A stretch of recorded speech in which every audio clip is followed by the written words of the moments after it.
Bonjour, voici le plus petit livre de ma bibliothèque et c'est aussi le plus grand. Comment avoir des amis et réussir dans la vie de Dale Carnegie est un livre que de très nombreux chefs d'entreprise considèrent comme le livre qui leur a permis de réussir. C'est un livre d'action. En fait, Dale Carnegie, au début, donnait juste des cours d'expression orale et il s'est rendu compte que les gens à qui il donnait ses cours, les commerçants, les chefs d'entreprise, avaient besoin d'une chose très importante: les relations humaines. Ils ne savaient absolument pas comment s'y prendre avec leurs employés, comment s'y prendre avec leurs fournisseurs et comment avoir cette espèce de psychologie pratique qui rend la vie tellement plus facile. Alors, c'est l'objectif de ce livre, un livre pratique, et Dale Carnegie nous dit, si, en ayant lu les 3 premiers chapitres de ce livre, vous n'avez pas quelque chose de changé dans votre vie, alors j'ai échoué. Et il n'a pas dû vraiment trop échouer, car ce sont des millions et des millions d'exemplaires de ce livre qui sont encore aujourd'hui vendus de par le monde. Le premier chapitre nous apprend un grand secret. Ce grand secret, c'est que, avant de condamner qui que ce soit, il faut chercher à le comprendre. Et ça paraît incroyable, mais même la personne la plus vile, même la personne la plus criminelle a des motivations. Et ces motivations sont souvent belles et justes. Il a simplement perdu le sens de ce qu'il fait. Mais si on arrive à le comprendre, il est beaucoup plus facile de communiquer avec lui. Il nous dit, au lieu de condamner les gens, essayons de les comprendre. Essayons de découvrir le mobile de leurs actions. Voilà qui est beaucoup plus profitable et plus agréable que de critiquer. Voilà qui nous rend tolérants, compréhensifs et bons. Tout savoir, c'est tout pardonner. Le docteur Johnson ne disait-il pas: Dieu lui-même, monsieur, ne veut pas juger l'homme avant la fin de ses jours? Pourquoi serions-nous plus exigeants que Dieu? Nous sommes fondamentalement égoïstes. Et évidemment, lorsque nous voulons obtenir quelque chose de quelqu'un, nous pensons à nous. Et Dale Carnegie nous montre que c'est rigoureusement l'inverse qu'il faut faire.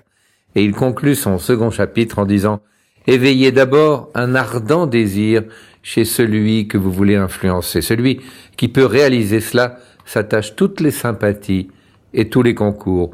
Il connaît le succès. Celui qui en est incapable demeure pauvre et solitaire. Dale Carnegie nous raconte l'histoire d'un homme qui devait obtenir un renseignement plutôt confidentiel.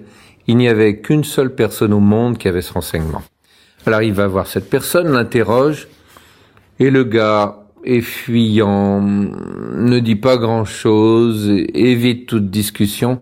Mais pendant l'entretien, sa secrétaire vient lui annoncer qu'aujourd'hui elle n'a pas de timbre. Et la personne explique: oui, je fais collection de timbres pour mon fils, et continue la conversation.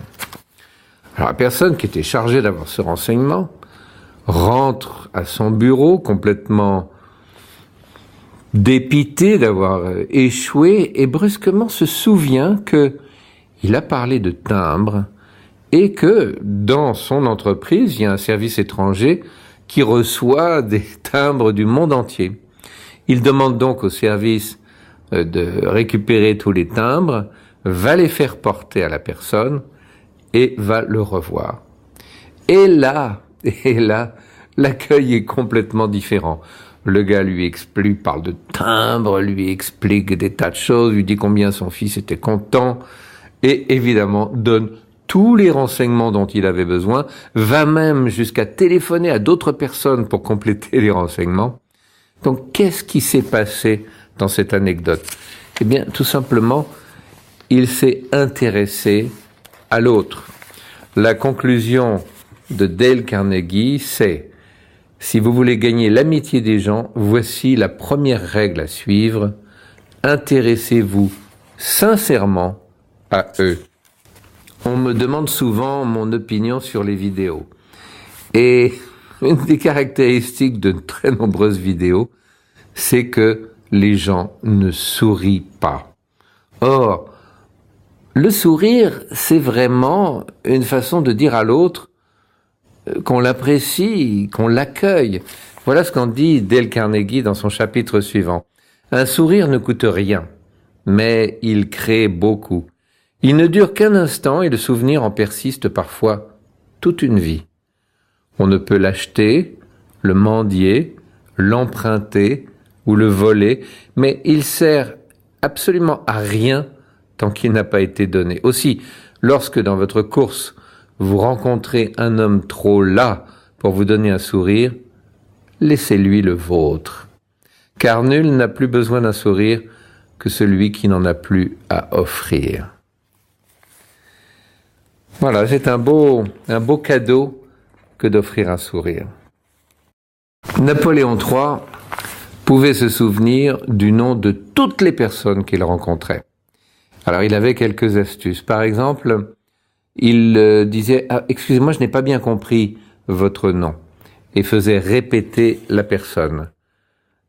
S'il lui semblait difficile, il en demandait l'orthographe. Pendant sa conversation avec l'intéressé, il avait soin de prononcer le nom 2 ou 3 fois, tout en l'associant mentalement à sa physionomie, à son aspect général. Et s'il s'agissait d'un grand personnage, l'empereur écrivait le nom sur une feuille de papier, se concentrait et le gravait dans son esprit définitivement.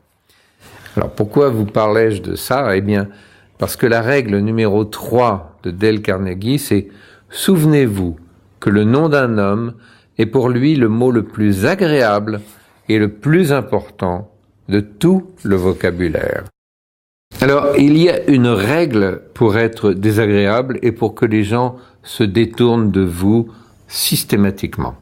C'est très simple. Il suffit 1 de ne parler que de vous et 2 de ne pas écouter les autres. À l'inverse, si vous voulez être apprécié, eh bien, il y a une solution, c'est sachez écouter attentivement, encourager les autres à parler d'eux-mêmes. C'est la règle numéro 4. Disraeli disait « Parlez à un homme de lui-même, il vous écoutera pendant des heures. » Effectivement, si on vous parle de vous, cela vous donne le sentiment de votre importance et nous doutons tous un peu de notre importance.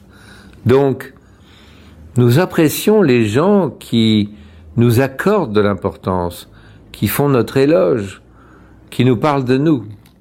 C'est la règle suivante.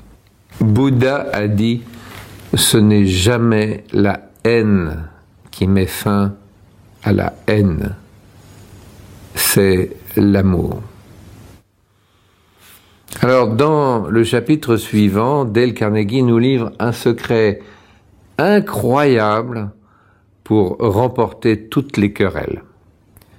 Et ce secret, c'est de les éviter. La règle suivante est respecter les opinions de votre interlocuteur.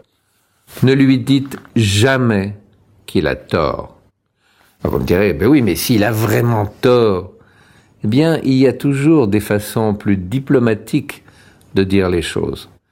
Et il est vrai qu'on aime avoir raison et que des guerres sont déclenchées simplement parce que 2 personnes veulent avoir raison. Mais les diplomates, les gens qui remportent de grands succès, savent que dire à quelqu'un qu'il a tort n'est pas une bonne stratégie. La règle suivante est la corollaire de la première. Lorsque vous avez tort, reconnaissez-le rapidement et de bon cœur. C'est vrai que c'est difficile d'accepter d'avoir tort. C'est difficile de ne pas avoir raison. Vrai. Mais cette petite blessure à votre amour-propre vous donnera vous ouvrira des cœurs, vous ouvrira des esprits, et vous en sortirez grandi. Un des étudiants de Dale Carnegie lui raconte la chose suivante. Il avait un loyer élevé et voulait le faire baisser. Il demande donc à son propriétaire de venir le voir en expliquant qu'il va être obligé de quitter l'appartement. Et au lieu de se plaindre du montant du loyer, il fait la chose suivante. Je me gardais de commencer par me plaindre du loyer. Je parlais d'abord du charme de mon appartement. Je dis qu'il me plaisait beaucoup. Croyez-moi, je ne ménageais pas les compliments. Je le félicitais sur la manière dont il gérait son immeuble, et je conclus en disant que j'aimerais beaucoup y rester une année encore, mais que mes moyens ne me le permettaient pas. Manifestement, le propriétaire n'avait jamais entendu pareil discours dans la bouche d'aucun de ses locataires. Il me confie alors ses ennuis. Toujours des réclamations. L'un d'eux lui avait envoyé 14 lettres, l'autre le menaçait de partir. « Quel plaisir, me dit-il, de trouver une personne comme vous. » Là-dessus, sans même que j'eusse à l'en prier, il me proposa de réduire un peu mon loyer. Je citai un chiffre un peu plus bas que le sien, et il l'accepta sans discussion. Et la conclusion de ce chapitre, c'est « Prenez-le par la douceur ». Un des secrets de Dale Carnegie est ce qu'il appelle la méthode socratique. Socrate avait pour habitude de poser des questions, mais dans le début de son discours, ces questions donnaient toujours des réponses qui étaient des oui. Pourquoi? Eh bien parce que, en posant des questions qui suscitent des oui, on ouvre l'esprit de son interlocuteur. Le oui est littéralement un sésame. Donc, la règle suivante, c'est amener votre adversaire à répondre oui dès le début de l'entretien. La plupart des gens, lorsqu'ils essayent de convaincre un interlocuteur, parlent, il est impossible de les arrêter. Eh bien, la meilleure stratégie n'est pas de parler pour convaincre l'autre, mais c'est de laisser l'autre dire ce qu'il a à dire, sans l'interrompre, de l'écouter. D'abord, vous allez apprendre beaucoup plus sur lui, et ensuite, tant qu'il n'aura pas pu vider son sac, il ne sera pas disponible à ce que vous avez à dire. Donc, la règle suivante de Dale Carnegie, c'est laissez-le parler tout à son aise. Je ne sais pas si vous êtes comme moi, mais dans une entreprise, une des choses les plus irritantes que j'ai connues lorsque j'ai démarré comme salarié, c'est lorsque vous émettez une idée, que quelqu'un vous vole cette idée et dit à tout le monde que c'est lui qui a eu l'idée. Alors ça, c'est quelque chose que je trouve terriblement horripilant.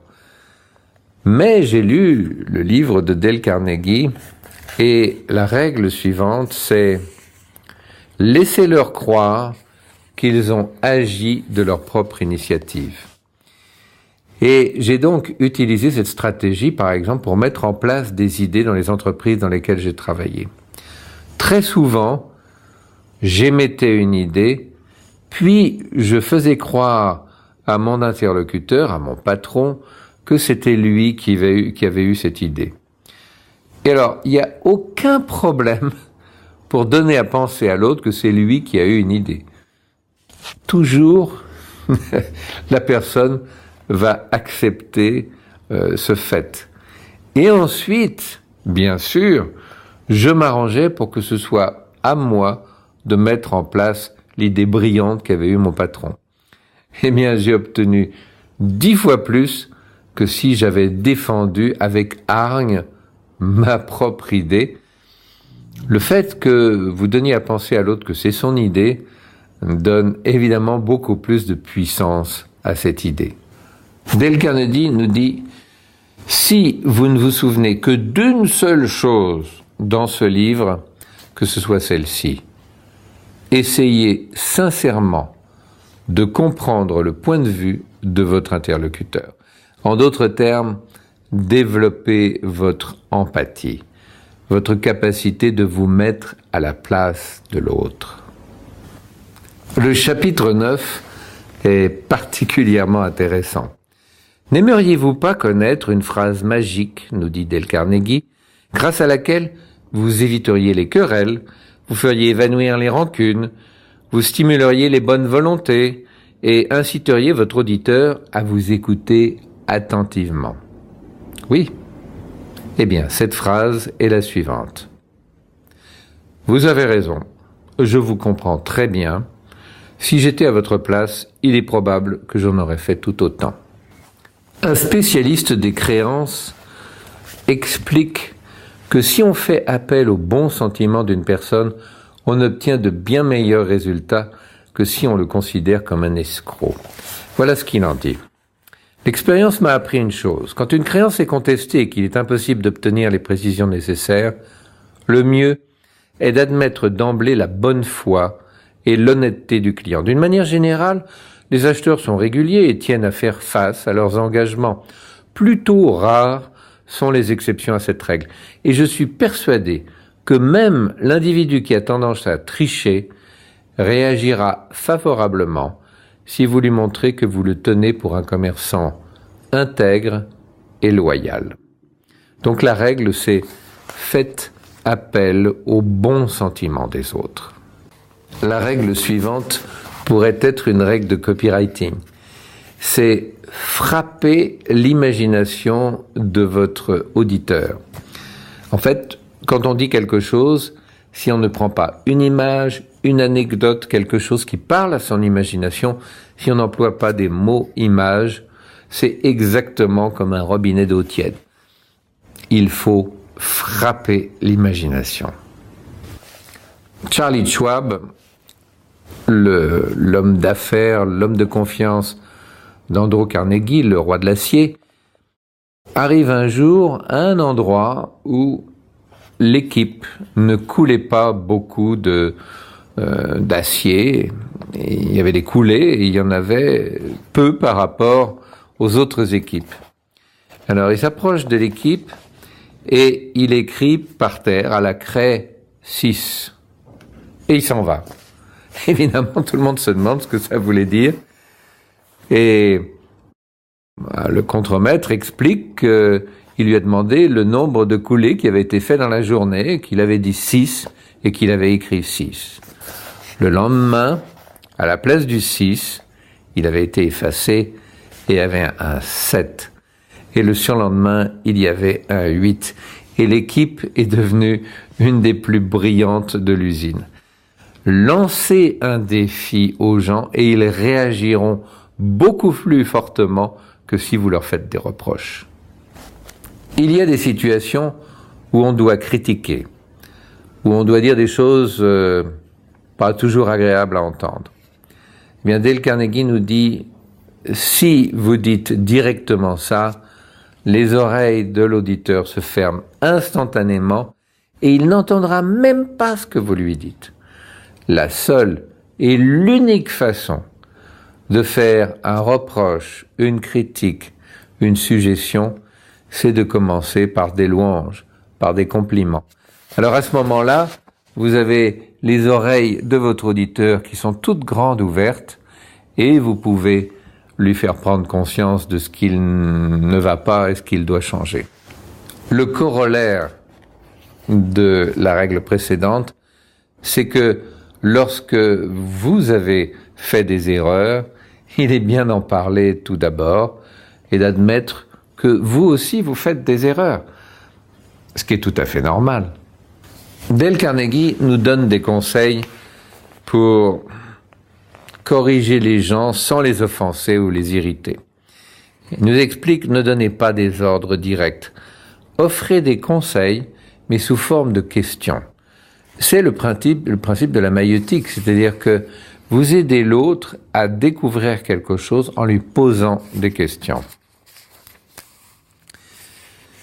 Lorsque vous avez cette démarche, faites toujours en sorte de ménager l'amour-propre de votre interlocuteur. Ne le blessez pas devant d'autres personnes, ne le mettez pas en situation difficile. Ensuite, il nous dit « Rendez justice aux efforts des autres. Louez leur plus léger progrès, que vos encouragements soient sincères et généreux. » On a tous tendance à ne pas remarquer les efforts que font les autres. Et bien sûr, si on ne les remarque pas, eh bien, le comportement va s'éteindre. Alors que si au contraire, on les remarque et on les met en valeur, le comportement va se renforcer. La 5e partie du livre de Dale Carnegie est sans doute à l'origine de ma profession. En effet, il y parle de lettres miraculeuses et il explique que de simples lettres peuvent opérer de véritables miracles. Et il donne évidemment quelques exemples, et c'est à la suite de ça que je me suis intéressé à ces fameuses lettres qui opèrent des miracles. Et dans cette série de vidéos, vous avez bien sûr l'occasion de mieux comprendre comment fonctionnent ces lettres. Une des stratégies décrites dans ces lettres, c'est pourquoi cette lettre produit un miracle? Parce qu'elle priait le destinataire d'accorder une faveur qui lui permettait d'affirmer son importance. Et effectivement, pouvez-vous me rendre un service est une stratégie qui marche toujours. Dale Carnegie conclut son ouvrage en nous donnant des conseils pour être heureux en ménage. Et il a un questionnaire vraiment intéressant. Monsieur, faites-vous encore de temps en temps la cour à votre femme? Lui apportez-vous des fleurs? Fêtez-vous l'anniversaire de sa naissance ou celui de son mariage? Avez-vous pour elle quelque attention, quelque gentillesse inattendue? Prenez-vous bien soin de ne jamais la critiquer devant témoins? Lui donnez-vous une petite somme exclusivement réservée à ses dépenses personnelles? Vous efforcez-vous de la comprendre et de l'aider dans ces moments de fatigue et de nervosité? Partagez-vous avec elle au moins la moitié de vos loisirs? Vous dispensez-vous de faire des comparaisons entre ses talents de cuisinière ou de ménagère et ceux de votre mère ou de Madame Jones, à moins que ces comparaisons soient toutes à son avantage? Vous intéressez-vous à sa vie intellectuelle, à ses lectures, à ses clubs, à ses feuilletons, à ses opinions politiques? Lui permettez-vous de danser avec d'autres hommes et d'accepter leurs attentions amicales sans montrer de jalousie? Cherchez-vous toutes les occasions de l'encourager et de lui exprimer votre admiration? Avez-vous soin de la remercier pour les petits services qu'elle vous rend? Et puis, maintenant, madame, laissez-vous votre mari entièrement libre de diriger ses affaires comme il l'entend? Vous gardez-vous de faire des remarques sur ses collègues, sur la secrétaire qu'il a choisie, sur ses heures tardives? Faites-vous tout votre possible pour rendre la maison agréable? Avez-vous soin de varier les menus de telle sorte que votre mari ne sache jamais d'avance ce que vous allez lui servir? Vous efforcez-vous de comprendre les affaires de votre mari afin de pouvoir en parler avec lui et l'aider de vos suggestions? Êtes-vous capable de faire face courageusement aux revers financiers, sans reproche, sans faire des comparaisons défavorables entre lui et ses amis plus heureux? Faites-vous un effort sincère pour vous entendre avec sa mère ou les autres membres de sa famille? En choisissant vos toilettes, songez-vous à ses préférences de couleur et de style? Savez-vous faire le sacrifice d'une opinion sans grande importance pour sauver l'harmonie de votre ménage? Avez-vous appris les jeux préférés de votre mari afin de pouvoir partager à ses distractions? Vous tenez-vous au courant des événements, des idées, des livres nouveaux, afin de demeurer intéressante sur le plan intellectuel? Alors bien sûr, c'est une vision un peu ancienne du couple, mais il y a quand même là-dedans des choses bien intéressantes. Alors, je vous conseille de vous procurer Comment se faire des amis et réussir dans la vie de Dale Carnegie. C'est un livre de poche. Vous pouvez le commander très facilement sur Amazon. Et c'est un livre qu'on doit lire et relire. Je vais vous faire un aveu en conclusion. Regardez ce qu'il y a écrit sur la page de couverture de mon livre. Voilà, c'est un livre qui a été pendant des années et des années dans mes toilettes. Ce sera la conclusion humoristique, mais efficace sur cet ouvrage de Dale Carnegie. À très bientôt. Au revoir.